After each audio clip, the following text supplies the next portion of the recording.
Vou-me embora para Pasárgada. Vou-me embora para Pasárgada. Lá sou amigo do rei. Lá tem uma mulher que eu quero na cama que escolherei. Vou-me embora para Pasárgada. Vou-me embora para Pasárgada. Aqui eu não sou feliz. Lá, a existência é uma aventura de tal modo inconsequente que Joana louca de Espanha, rainha e falsa demente, vem a ser contraparente da nora que eu nunca tive. E como farei ginástica, andarei de bicicleta, montarei em burro brabo, subirei no pau de sebo, tomarei banhos de mar. E quando estiver cansado, deito na beira do rio, mando chamar a mãe d'água para me contar as histórias que no tempo de eu menino, Rosa vinha me contar. Vou-me embora para Pasárgada. Em Pasárgada tem tudo. É outra civilização. Tem um processo seguro de impedir a concepção. Tem telefone automático. Tem alcaloide à vontade. Tem prostitutas bonitas para a gente namorar. E quando eu estiver mais triste de não ter jeito, quando de noite me der vontade de me matar, lá sou amigo do rei. Terei a mulher que eu quero na cama que escolherei. Vou-me embora para Pasárgada.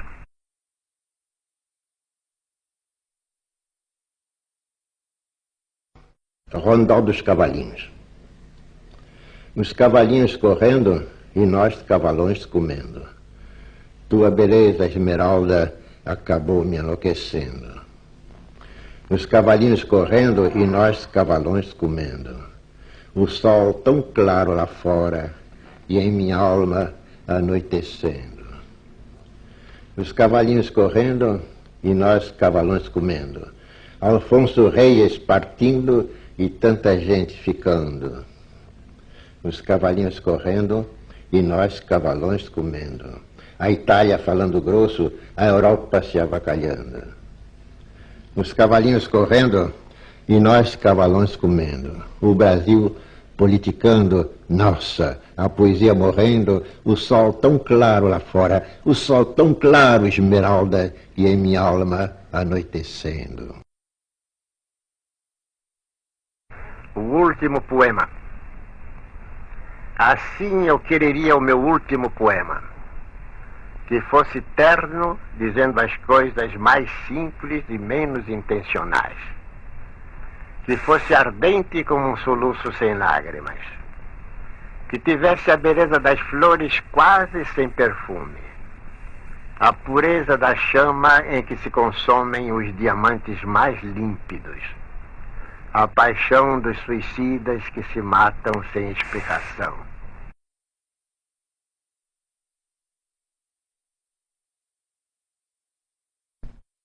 A chave do poema. Crônica.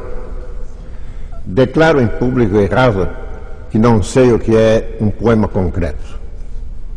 As 3 experiências que fiz, inspirado nos processos dos concretistas paulistas, não creio que sejam poemas concretos. Serão diagramas líricos. 2, uma simples modalidade de palavras cruzadas. Sempre gostei de palavras cruzadas, os irmãos Pongete que o digam. Sempre adivinhei um conteúdo poético nos seus problemas. O meu poema de amor, publicado num suplemento literário do Jornal do Brasil, é puro diagrama de um grito passional, rojão de lágrimas felizes, portanto a ler-se na direção do vetor, isto é, de baixo para cima. Tradução: Rosa tumultuada, te adoro. Puerilidade? Então me deixem ir para junto de Jesus, que disse: deixai vir a mim os pequeninos. Ora direis, mas isso não é poesia, é enigma. Eu vos direi, no entanto, que toda poesia é enigma. Toda palavra, antes que lhe conheçamos o significado, é um enigma formidável. Claro enigma chamou o poeta Carlos a um dos seus livros. E no soneto da Oficina Irritada, claro enigma é Arcturo, a estrela de primeira grandeza na cauda da ursa maior. Que haverá de mais poético, concreto no duro, que o universo? Que maior poeta que Deus? No entanto, os seus desígnios são muitas vezes impenetráveis. Mesmo o Deus feito carne, o Deus feito homem, se exprimia por poesia enigma. Hoje, todos sabemos o que o Cristo queria dizer quando falou: quem come a minha carne e bebe o meu sangue, permanece em mim e eu nele. Porque a minha carne verdadeiramente é comida, e o meu sangue verdadeiramente é bebida. Mas no tempo, para os seus discípulos, isso soava a enigma, e muitos deles, ouvindo, se puseram a dizer: duro é este discurso, quem o pode entender? Os enigmas da poesia concreta têm isso de bom, é que são todos decifráveis, porque todos resultam de um esforço consciente da inteligência. Não era assim com os do surrealismo, que nasciam feitos do subconsciente, recesso tão tenebroso quanto aquele purão do conto de Otto Lara Rezende. Porque é decifrável, o poema concreto convence, uma vez explicado. O leitor comum nem trata de saber onde está a poesia. Em poesia, como em toda arte em geral, o que o leitor comum deseja é compreender, porque o que ele mais teme é ser empulhado. Uma senhora que não tinha entendido o meu poema de domingo telefonou-me pedindo a tradução. Disse-lhe e eu via sorrir do outro lado, encantada. Ah, é? Por pouco que não me chamou o maior. A ninfa. Estranha volta ao lar naquele dia. Tornava o filho pródigo à paterna casa e não via em nada a antiga eterna jubilação da estante cotovia. Antes, em tudo a igual monotonia, tanto mais flébil quanto mais eterna. A ninfa estava ali, que alvor de perna, mas, em compensação, como era fria. Ao vê-la assim, calou-se no passado a voz que nunca ouviu sem que de leito lhe fosse ao coração. Logo a seu lado, buliu na luz do lar, na luz do leito, como um brasão de timbre indecifrado, o ruivo, claro isósceles perfeito. Arte de amar. Se quiseres sentir a felicidade de amar, esquece a tua alma. A alma é que estraga o amor. Só em Deus ela pode encontrar satisfação, não noutra alma. Só em Deus ou fora do mundo. As almas são incomunicáveis. Deixa o teu corpo entender-se com outro corpo, porque os corpos se entendem, mas as almas não.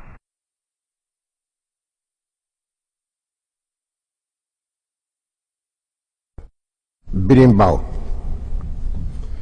Os aguapés dos aguaçais, dos igapós, dos japurais, bolem, bolem, bolem. Chamam o saci, sim, sim, sim, sim. O Ivaiara, nos aguaçais, dos igapós, dos japurais e dos purus. A mameluca é uma maluca. Saiu sozinha da maloca, o boto bate, bite, bite. Quem ofendeu a mameluca? Foi o boto. O cuçaru em bota quebrantos. Nos aguaçais, os aguapés, purus canhoto. Bolem, peraus dos japurais, de assombramentos e de espantos. Boi morto.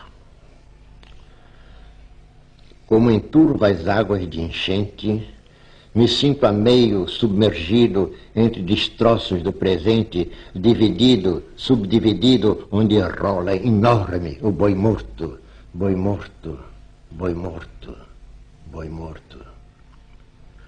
Árvores da paisagem calma, convosco, altas, tão marginais, fica a alma, atônita para jamais. Que o corpo, esse vai com boi morto, boi morto, boi morto, boi morto, boi morto, boi descomedido, boi espantosamente, boi morto, sem forma, ou sentido, ou significado. O que foi, ninguém sabe. Agora é boi morto, boi morto, boi morto, boi morto. Canção do vento e da minha vida. O vento varria as folhas, o vento varria os frutos, o vento varria as flores. E a minha vida ficava cada vez mais cheia de frutos, de flores, de folhas. O vento varria as luzes, o vento varria as músicas, o vento varria os aromas. E a minha vida ficava cada vez mais cheia de aromas, de estrelas, de cânticos. O vento varria os sonhos e varria as amizades. O vento varria as mulheres. E a minha vida ficava cada vez mais cheia de afetos e de mulheres. O vento varria os meses e varria os teus sorrisos. O vento varria tudo. E a minha vida ficava cada vez mais cheia de tudo. Consoada. Quando a indesejada das gentes chegar, não sei se dura ou caruável, talvez eu tenha medo. Talvez sorria ou diga: alô, iniludível, o meu dia foi bom, pode a noite descer. A noite com os seus sortilégios encontrará lavrado o campo, a casa limpa, a mesa posta, com cada coisa em seu lugar.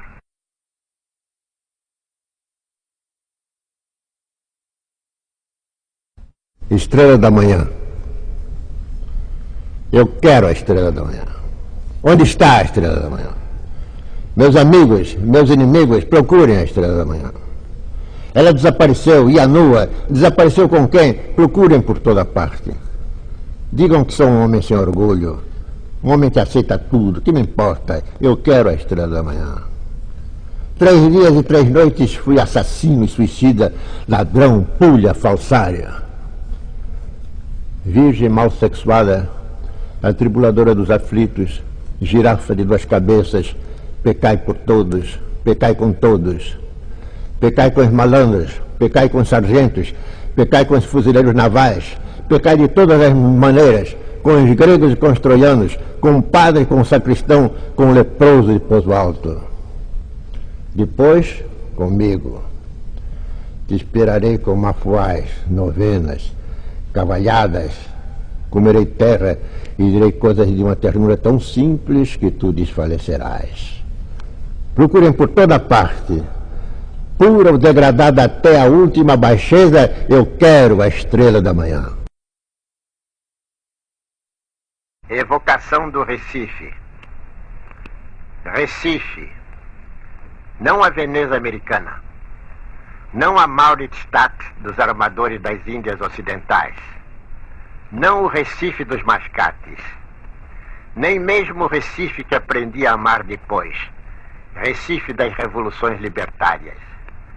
Mas o Recife sem história nem literatura. Recife sem mais nada. Recife da minha infância. A Rua da União, onde eu brincava de chicote queimado e partia as vidraças da casa de Dona Ninha Viegas. Totônio Rodrigues era muito velho e botava o pince-nez na ponta do nariz. Depois do jantar, as famílias tomavam a calçada com cadeiras, mexericos, namoros, risadas. A gente brincava no meio da rua. Os meninos gritavam: coelho sai, não sai. À distância, as vozes macias das meninas politonavam: roseira, dá-me uma rosa, craveiro, dá-me um botão. Dessas rosas, muita rosa terá morrido em botão. De repente, nos longes da noite, um sino. Uma pessoa grande dizia: fogo em Santo Antônio. Outra contrariava: São José. Totônio Rodrigues achava sempre que era São José. Os homens punham o chapéu, saíam fumando, e eu tinha raiva de ser menino porque não podia ir ver o fogo. Rua da União. Como eram lindos os nomes das ruas da minha infância. Rua do Sol. Tenho medo que hoje se chame do Dr. Fulano de Tal. Atrás de casa ficava a Rua da Saudade, onde se ia fumar escondido. Do lado de lá era o cais da Rua da Aurora, onde se ia pescar escondido. Capiberibe, Capibaribe. Lá longe o sertãozinho de Caxangá, banheiros de palha. Um dia eu vi uma moça nuinha no banho. Fiquei parado, o coração batendo. Ela se riu. Foi o meu primeiro alumbramento. Cheia, as cheias, barro, boi morto, árvore, destroços, redemoinho sumiu. E nos pegões da ponte do trem de ferro, os caboclos destemidos em jangadas de bananeiras. Novenas, cavalhadas. Eu me deitei no colo da menina e ela começou a passar a mão nos meus cabelos. Capiberibe, Capibaribe. Rua da União, onde todas as tardes passava preto das bananas, com um chale vistoso de pano da costa, e o vendedor de rolete de cana, o de amendoim, que se chamava midobim e não era torrado, era cozido. Me lembro de todos os pregões. Ovos frescos e baratos, 10 ovos por uma pataca. Foi há muito tempo. A vida não me chegava pelos jornais nem pelos livros. Vinha da boca do povo, na língua errada do povo. Língua certa do povo. Porque ele é que fala gostoso o português do Brasil. Ao passo que nós, o que fazemos é macaquear a sintaxe lusíada. A vida com uma porção de coisas que eu não entendia bem. Terras que não sabia onde ficavam. Recife, Rua da União, a casa de meu avô. Nunca pensei que ela acabasse. Tudo lá parecia impregnado de eternidade.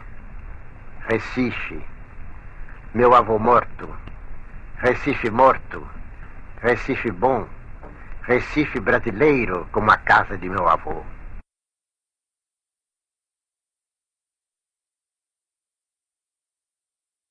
Mascarada. Você me conhece? Frase dos mascarados de antigamente. Você me conhece? Não conheço, não. Ah, como fui bela. Tive grandes olhos que a paixão dos homens, estranha paixão, fazia maiores, fazia infinitos. Diz, não me conheces? Não conheço, não. Se eu falava, um mundo irreal se abria à tua visão. Tu não me escutavas. Perdido ficavas na noite sem fundo do que eu te dizia. Era minha fala, canto e persuasão. Pois não me conheces? Não conheço, não. Choraste em meus braços? Não me lembro, não. Por mim, quantas vezes o sono perdeste e ciúmes atrozes te despedaçaram. Por mim, quantas vezes quase tu mataste, quase te mataste, quase te mataram. Agora me fitas e não me conheces? Não conheço, não. Conheço é que a vida é sonho, ilusão. Conheço é que a vida é traição.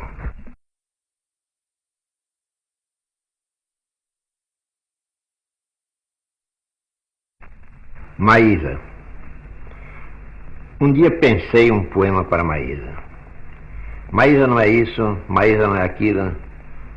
Como é então que Maísa me comove, me sacode, me bulversa, me hipnotiza? Muito simplesmente. Maísa não é isso, mas Maísa tem aquilo. Maísa não é aquilo, mas Maísa tem isto. Os olhos de Maísa são dois não sei que, dois não sei como diga, dois oceanos não pacíficos. A boca de Maísa é isto, isso e aquilo. Quem fala mais em Maísa, a boca ou os olhos? Os olhos e a boca de Maísa se entendem. Os olhos dizem uma coisa e a boca de Maísa se condói, se contrai, se contorce como uma ostra viva em que se pingou uma gota de limão. A boca de Maísa escanteia e os olhos de Maísa ficam sérios. Meu Deus, como os olhos de Maísa podem ser sérios e como a boca de Maísa pode ser amarga. Boca de noite. Mas de repente alvorece num sorriso infantil inefável. Cacei imagens delirantes. Maísa podia não gostar, cacei o poema. Maísa reapareceu depois de longa ausência. Maísa emagreceu. Está melhor assim? Nem melhor, nem pior. Maísa não é um corpo. Maísa são 2 olhos e uma boca. Essa é a Maísa da televisão. A Maísa que canta.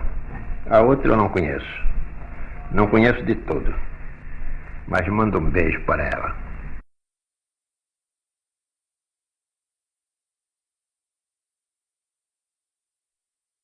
Momento num café. Quando o enterro passou, os homens que se achavam no café tiraram o chapéu maquinalmente.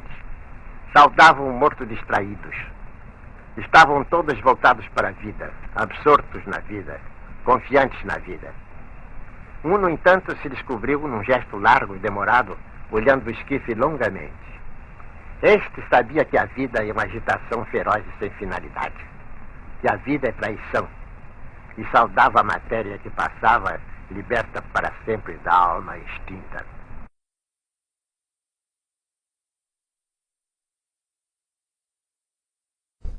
Namorados. O rapaz chegou-se para junto da moça e disse: Antônia, ainda não me acostumei com o seu corpo, com a sua cara. A moça olhou de lado e esperou. Você não sabe quando a gente é criança e de repente vê uma lagarta de estrada? A moça se lembrava. A gente fica olhando. A meninice brincou de novo nos olhos dela. O rapaz prosseguiu com muita doçura. Antônia, você parece uma lagarta listrada. A moça arregalou os olhos, fez exclamações. O rapaz concluiu: Antônia, você é engraçada, você parece louca. Noite morta.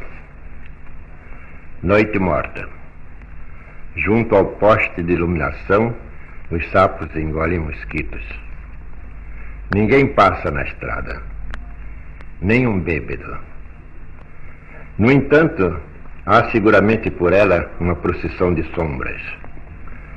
Sombra de todos os que passaram, os que ainda vivem e os que já morreram. O córrego chora, a voz da noite, não desta noite, mas de outra maior.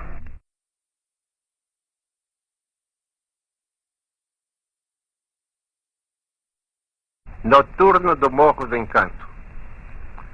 Este fundo de hotel é um fim de mundo. Aqui é o silêncio que tem voz. O encanto que deu nome a este morro põe no fundo de cada coisa o seu cativo canto. Ouço o tempo, segundo por segundo, urdir a lenta eternidade, enquanto Fátima ao pó de estrelas citibundo lança a misericórdia do seu manto. Teu nome é uma lembrança tão antiga que não tem som nem cor, e eu, miserando, não sei mais como ouvir nem como diga. Falta a morte chegar. Ela me espia neste instante talvez, mal suspeitando que já morri quando o que eu fui morria.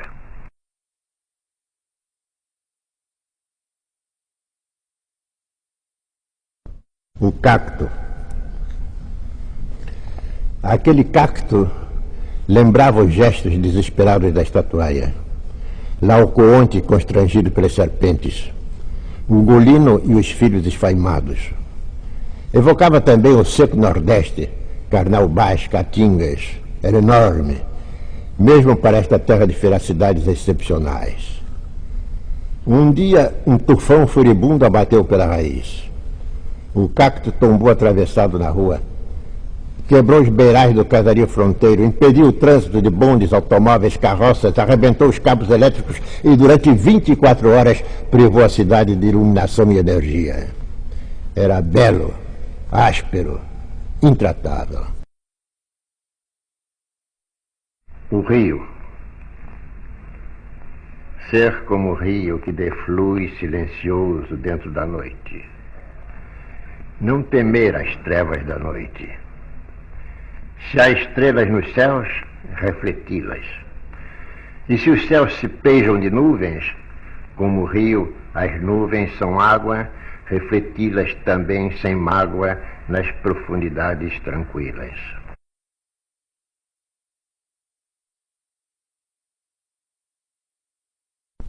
Piscina. Que silêncio enorme. Na piscina verde gorgoleja trépida a água da carranca. Só a lua se banha, lua gorda e branca, na piscina verde. Como a lua é branca.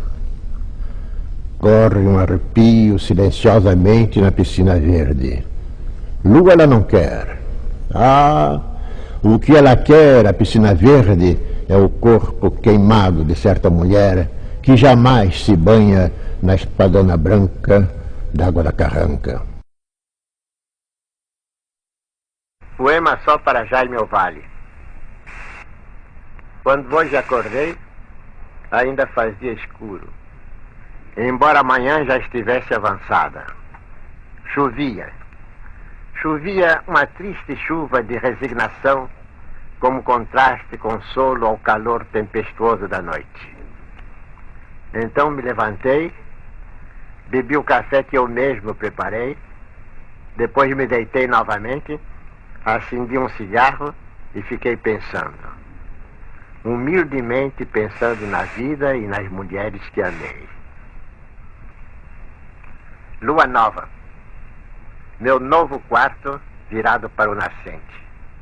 Meu quarto de novo a cavaleiro da entrada da Barra. Depois de 10 anos de pátio, volto a tomar conhecimento da aurora. Volto a banhar meus olhos no menstro incruento das madrugadas. Todas as manhãs o aeroporto em frente me dá lições de partir.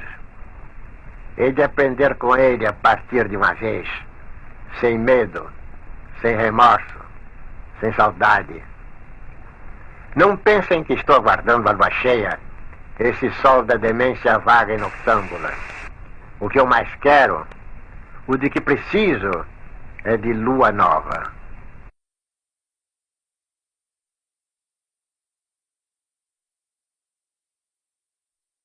Profundamente.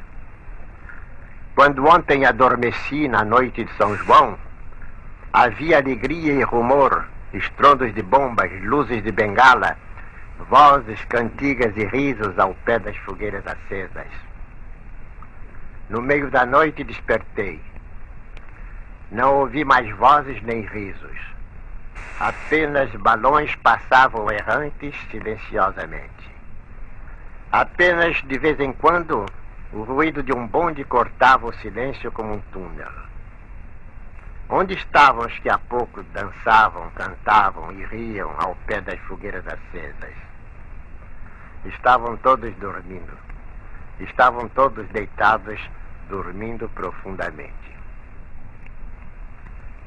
Quando eu tinha 6 anos, não pude ver o fim da festa de São João porque adormeci. Hoje, não ouço mais as vozes daquele tempo. Minha avó, meu avô, Totônio Rodrigues, Tomásia, Rosa, onde estão todos eles? Estão todos dormindo. Estão todos deitados, dormindo profundamente.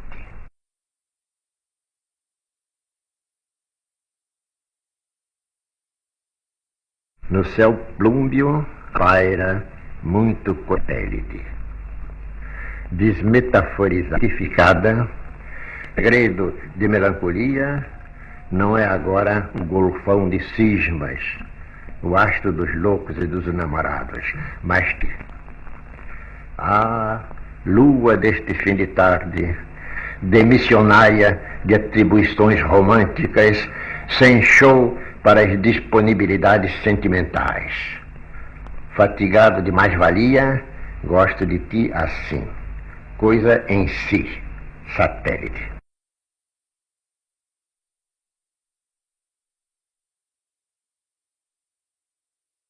Tema e voltas. Mas para que tanto sofrimento, se nos céus há o lento deslizar da noite?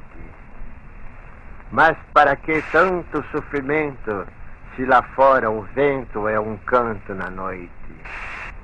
Mas para que tanto sofrimento, se agora ao relento cheira a flor da noite? Mas para que tanto sofrimento, se o meu pensamento é livre na noite?